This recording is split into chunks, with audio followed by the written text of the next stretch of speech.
Quand tu es là sans être là parce que tu es ailleurs.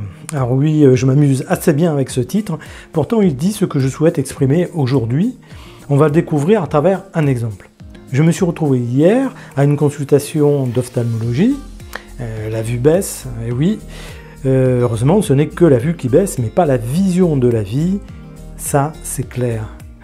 Je me suis retrouvé dans une salle d'attente particulièrement bondée. Et j'ai regardé autour de moi toutes les personnes présentes, il y en avait au moins 20. Et là, tout le monde était occupé, captivé et donc absent. Tout le monde, ou presque, était sur son smartphone.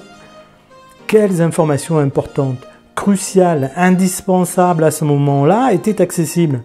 Quelle connexion avec l'extérieur était nécessaire? Bien entendu, ces personnes s'informent sur l'environnement dans lequel elles vivent, au niveau politique, économique, culturel. Et il y a encore plein d'informations utiles pour vivre, telles que les transports en commun ou les spectacles. Je veux bien le croire. Cependant, je ne suis pas convaincu qu'elles aient besoin d'avoir autant d'informations. D'autant plus qu'il y a les réseaux sociaux. Et là, je doute que toutes les notifications aient une importance pour vivre sa journée, ou bien encore pour améliorer sa vision de la vie. D'autant plus que les gens s'intéressent à beaucoup d'informations concernant les autres, connus ou inconnus, notamment tous les amis jamais rencontrés dont ils suivent les notifications. En fait, les gens sont absorbés par la vie des autres. Et là, dans cette salle d'attente, en fait, il n'y avait personne de présent, que des personnes se trouvant ailleurs à travers leur téléphone. L'instant n'avait aucun intérêt pour elles. C'est l'habitude de fuir tout le temps. On fuit sa propre vie en ne s'intéressant qu'à celle des autres. On fuit son présent en se perdant dans des ruminations ou bien en se diffusant sur les réseaux sociaux. Alors que l'essentiel est d'être là où vous êtes. Là, quel que soit l'instant, eh bien, vous devez sentir la présence de l'instant. Vous devez être acteur de votre instant, quel qu'il soit. Vous devez vous sentir vivant, accueillir chaque instant, apprendre de lui, apprendre de vous dans cet instant, apprendre tout coup en regardant et en ressentant.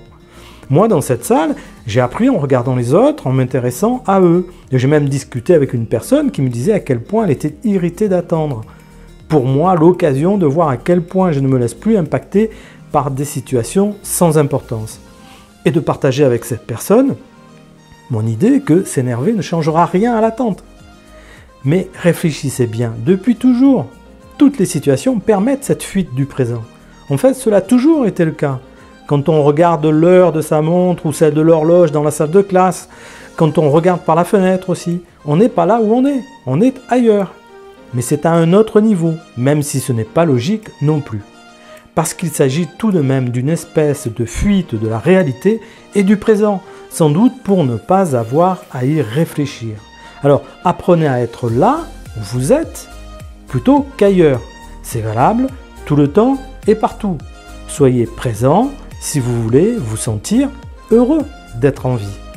C'était Didier, votre partenaire vers le meilleur de vous-même. Vivez bien votre vie à vous et je vous dis à bientôt.